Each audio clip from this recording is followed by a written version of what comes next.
हर हर महादेव दोस्तों, स्वागत है आपका हमारे YouTube चैनल पर। आज की वीडियो में हम सुनेंगे शिव महापुराण विद्वेश्वर संहिता का 24वां अध्याय, भस्म धारण की महिमा। सूत जी ने कहा, हे ऋषियों, अब मैं तुम्हारे लिए समस्त वस्तुओं को पावन करने वाली भस्म का महात्म्य सुनाता हूँ। भस्म दो प्रकार की होती है, एक महाभस्म और दूसरी स्वल्प भस्म। महाभस्म के भी अनेक भेद हैं। यह तीन प्रकार की होती है, श्रोता, स्मार्थ और लौकिक। श्रोता और स्मार्थ भस्म केवल ब्राह्मणों के ही उपयोग में आने योग्य है। लौकिक भस्म का उपयोग सभी मनुष्यजन कर सकते हैं। ब्राह्मणों को वैदिक मंत्रों का जाप करते हुए भस्म धारण करनी चाहिए तथा अन्य मनुष्य बिना मंत्रों के भस्म धारण कर सकते हैं। उपलों से सिद्ध की हुई भस्म आग्नेय भस्म कहलाती है। यह त्रिपुंड का द्रव्य है।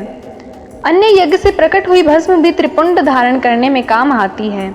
जाबाली उपनिषद के अनुसार अग्नि इत्यादि मंत्रों द्वारा 7 बार जल में भिगोकर शरीर में भस्म लगाएं। तीनों संध्याओं में जो शिव भस्म से त्रिपुंड लगाता है वह सब पापों से मुक्त होकर शिव की कृपा से मोक्ष पाता है। त्रिपुंड और भस्म लगाकर विधि पूर्वक जाप करें। भगवान शिव और विष्णु ने भी त्रिपुंड धारण किया है।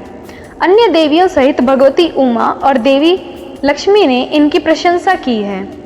ब्राह्मणों, क्षत्रियों, वैश्यों, शूद्रों, वर्ण संकरों तथा जाति भ्रष्ट पुरुषों ने भी उद्धूलन एवं त्रिपुंड रूप में भस्म धारण की है। महर्षियों, इस प्रकार संकल्प में मैंने त्रिपुंड का महात्म्य बताया है। यह समस्त प्राणियों के लिए गोपनीय है। ललाट अर्थात माथे पर भौहों के मध्य भाग से भौहों के अंत भाग जितना बड़ा त्रिपुंड ललाट में धारण करना चाहिए। मध्यमा और अनामिका उंगली से 2 रेखाएं करके अंगूठे द्वारा बीच में सीधी रेखा त्रिपुंड कहलाती है। त्रिपुंड अत्यंत उत्तम तथा भोग और मोक्ष देने वाला है। त्रिपुंड की एक एक रेखा में 9 देवता हैं जो सभी अंगों में स्थित हैं। प्रणव का प्रथम अक्षर अकार, गार्ह प्रत्यय अग्नि, पृथ्वी, धर्म, रजोगुण, ऋग्वेद, क्रिया शक्ति, प्रातः स्वन तथा महादेव, ये त्रिपुंड की प्रथम रेखा के 9 देवता हैं। प्रणव का दूसरा अक्षर उकार, दक्षिणाग्नि, आकाश, सत्वगुण, यजुर्वेद, मध्य दिन स्वन, इच्छा शक्ति, अंतरात्मा तथा महेश्वर, ये दूसरी रेखा के 9 देवता हैं। प्रणव का तीसरा अक्षर मकार, आवहनीय अग्नि, परमात्मा, तमोगुण, ज्ञान शक्ति, सामवेद, तृतीय स्वन तथा शिव, ये तीसरी रेखा के 9 देवता हैं। प्रतिदिन स्नान से शुद्ध होकर भक्ति पूर्वक भाव से त्रिपुंड में स्थित देवताओं को नमस्कार कर त्रिपुंड धारण करें तो भाग और मोक्ष दोनों ही प्राप्त होते हैं। भस्म को 32, 16, 8 अथवा 5 स्थानों में ग्रहण करें। सिर, माथा, दोनों कान, दोनों आंखें, नाक के दोनों नूथे, दोनों हाथ, मुंह, कंठ, दोनों कोहनी, दोनों भुजदंड, हृदय, दोनों बगल, नाभि, दोनों अंडकोश, दोनों अरु, दोनों घुटने, दोनों पिंडी, दोनों जांघों एवं पांव आदि 32 अंगों में क्रमशः अग्नि, वायु, पृथ्वी, देश, 10 दिशाओं, 10 दिक्पाल, 8 वसुंधरा, ध्रुव, सोम, आम, अनिल, प्रातःकाल इत्यादि का नाम लेकर भक्ति भाव से त्रिपुंड धारण करें अथवा एकाग्र चित्त हो 16 स्थान में ही त्रिपुंड धारण करें। सिर, माथा, कंठ, दोनों कंधे, दोनों हाथ, दोनों कोहनियाँ, दोनों कलाइयाँ, हृदय, नाभि, दोनों पसलियाँ एवं पीठ में त्रिपुंड लगाकर इन 16 अंगों में धारण करें।